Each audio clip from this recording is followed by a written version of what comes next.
No dog sold or raised for illegal purposes. This is a historical and entertainment-based channel. Viewer discretion is advised. Oh, yeah. Episode 28, yeah. Yeah.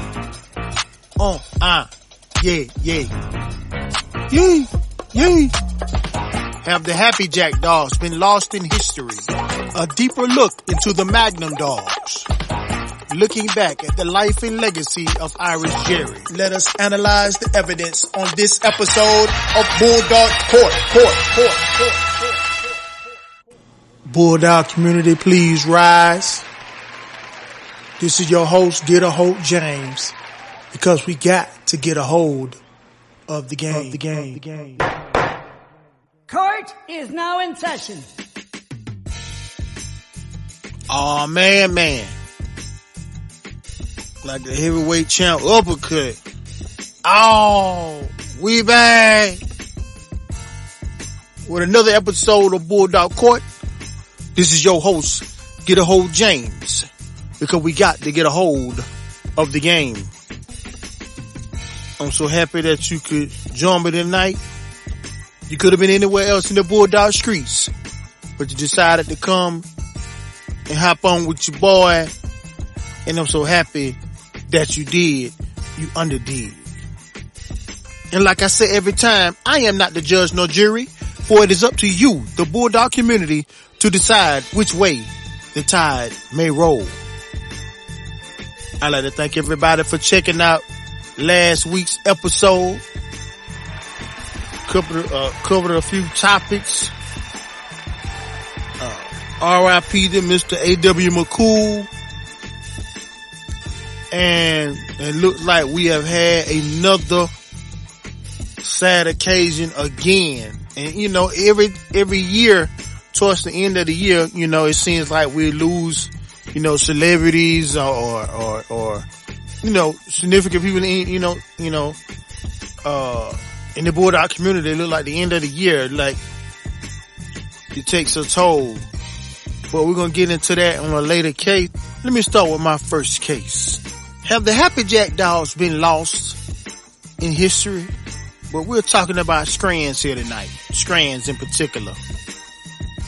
And we know we have the Midnight Cowboy dogs that go toward Grand Champion Herman, into the Maverick dogs of today. We know that we have other Midnight Cowboy strands out there, or Eli strands out here, but specifically the ones that came out of the yard of and Mr. Hand by way of Baker Davis, you know, the Grand Champion Candy, the Grand Champion Happy Jack, and so on and so forth, based out of the Midnight Cowboy and Chavo crosses into each other. Said to be brothers on paper, but we talking about Maurice Carver, so, you know, we just have to take it at face value. It all worked at the end, and that's the only thing that really matters, that it worked and was successful, and it could reproduce itself. So I'm asking the Bulldog community, when is the last time you've ever seen a Happy Jack dog? And I'm going to get into the pedigree of this dog. But first, I want to give you a fun fact. I remember, I believe it was the Twins, and they talked about Mayday producing Grand Champion Luke Kane, and then Grand Champion Luke Kane produces Stone City's Grand Champion Luca, right? So there's three, you know, four Grand Champions in the line. So you had Yellow, Mayday, Luke Kane, and then Luca. Okay. Well, long before that, there was Grand Champion Candy, a female, who produced Grand Champion Happy Jack, who produced, now if you believe, you know, the pedigree is what it is, produced Grand Champion Sir Dog.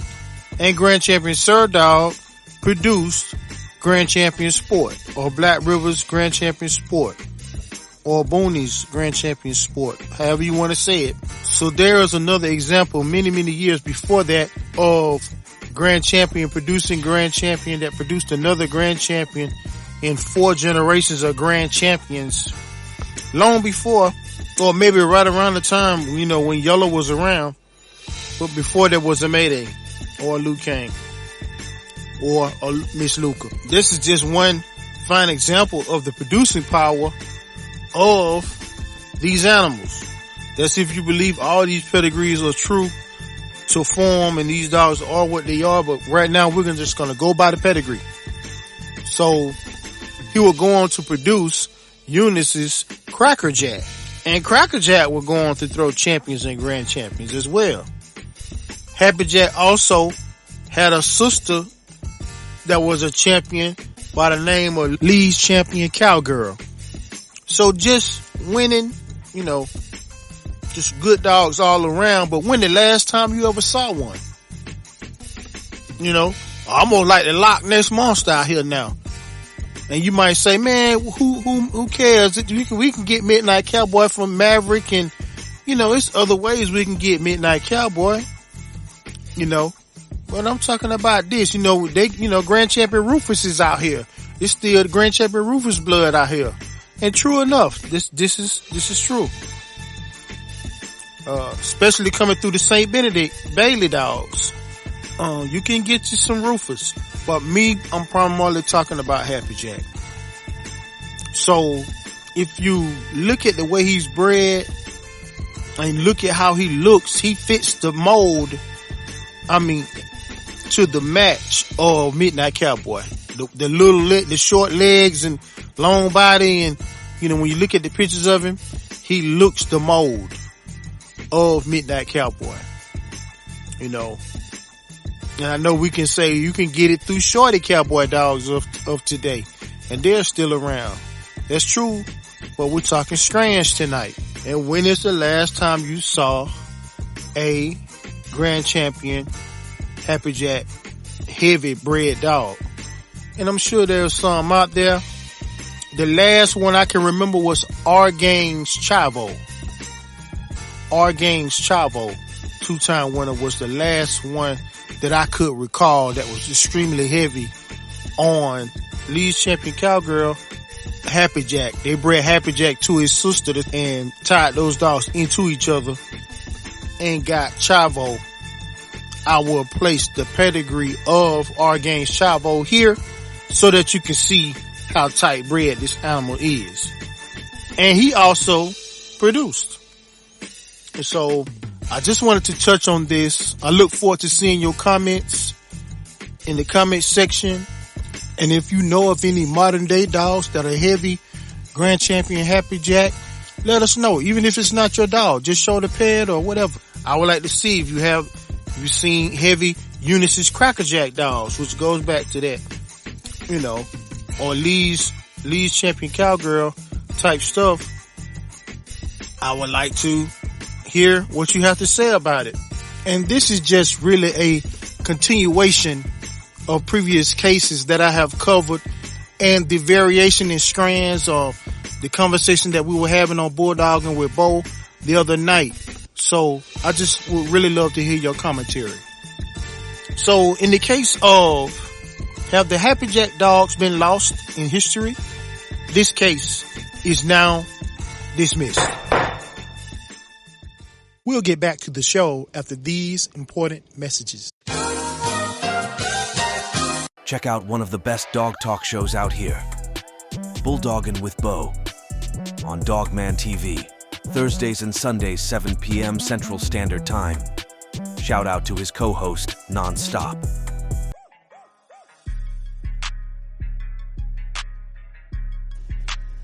And for my second case, a deeper look at the Magnum dogs.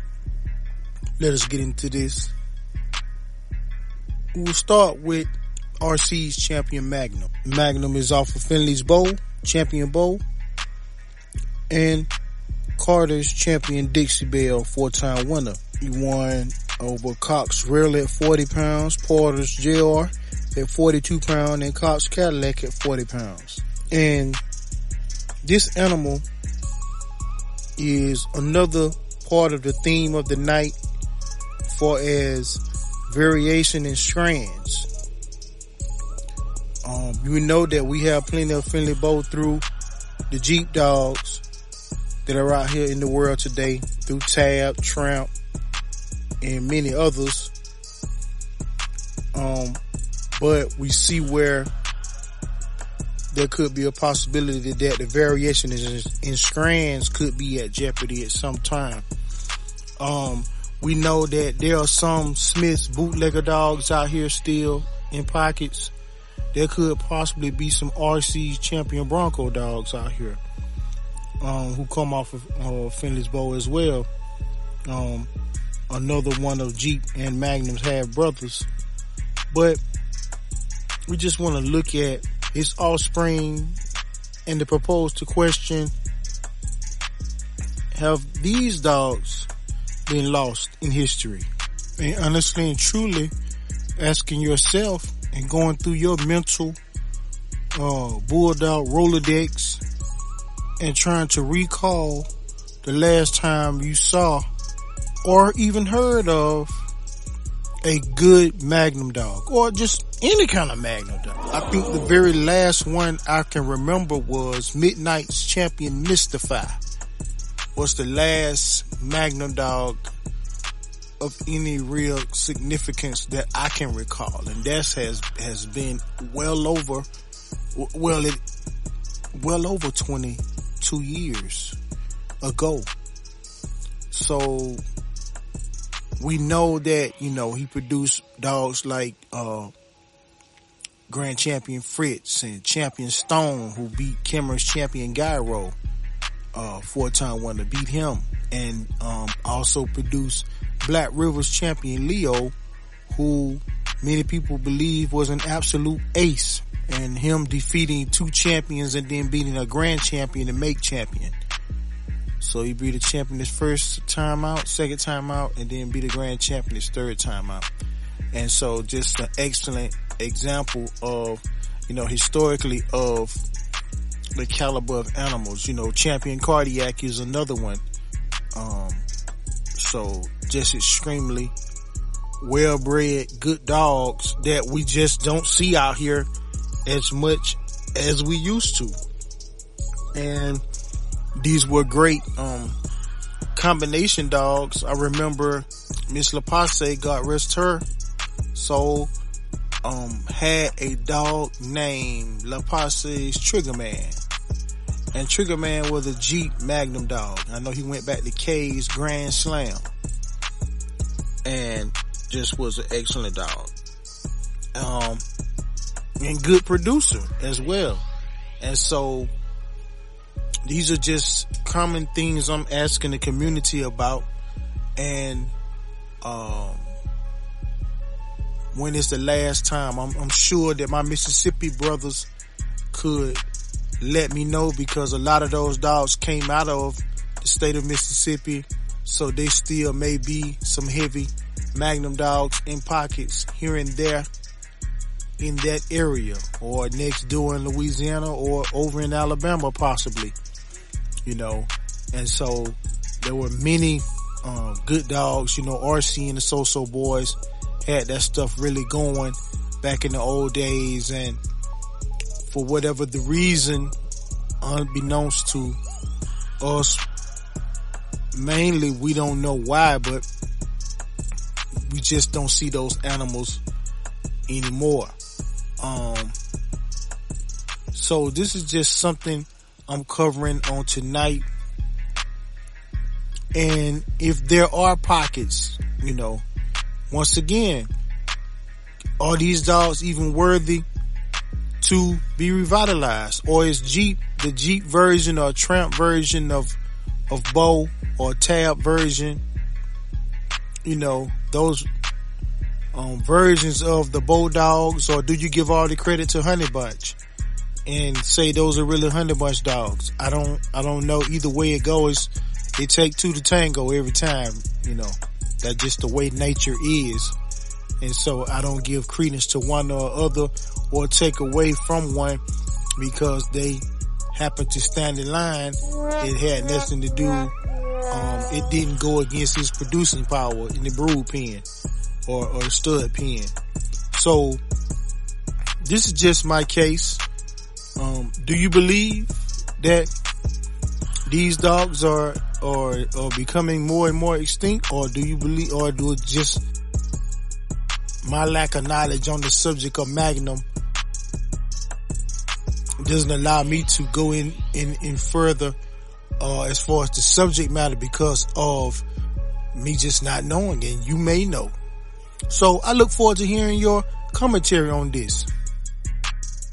Your comments on the subject matter of Magnum.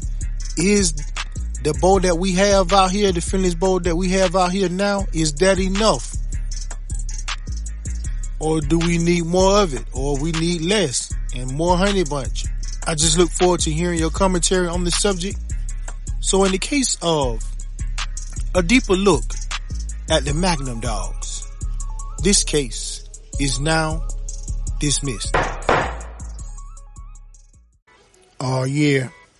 And for my third and final case, the life and legacy of Irish Jerry. Another one, y'all. Another one has went to the other side, and one day we all got an appointment that we can't duck out of, we can't miss, we can't postpone, and we cannot reschedule. You know, that's just the way life goes. And looking at his legacy, that's what you leave behind, man. And he left behind a great legacy, probably one of the greatest purchases in Bulldog history, going over to Maurice Carver and purchasing Honey Bunch, Champion Honey Bunch. That would rearrange Bulldog history. And him taking a dog, Trim Moody, a one-time winner, inbred, Orday's Mauler male, and breeding a Honey Bunch to produce Grand Champion We Hunt. And then we know Miss Pool Hall Red is famous, you know what I'm saying? Shout out to all the Georgia Bulldog men out there.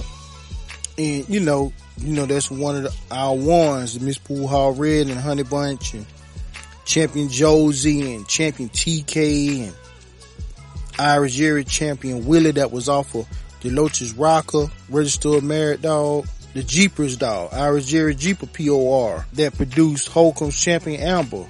You know, it just, the list goes on and on and on of dogs that impacted the game and helped to shape and form many people's yards today, including, you know, in the past, my own yard, you know, full of Jeep dogs, full of those type of dogs, full of those dogs.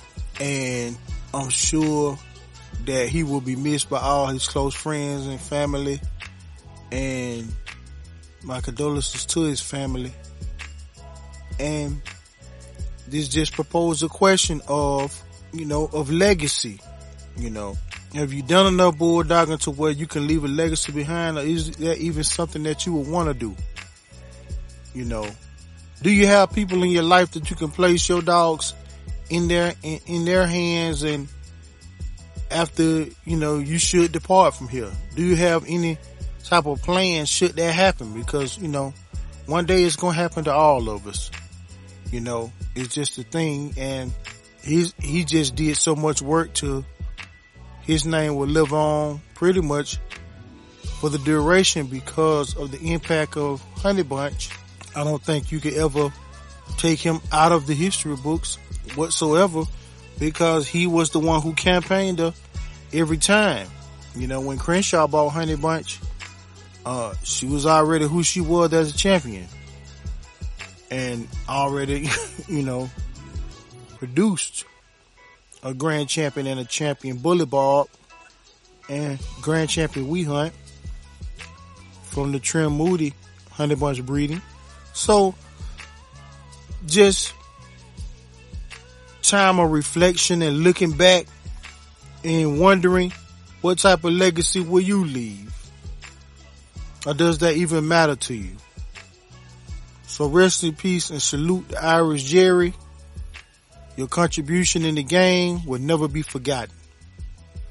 And this case is now dismissed.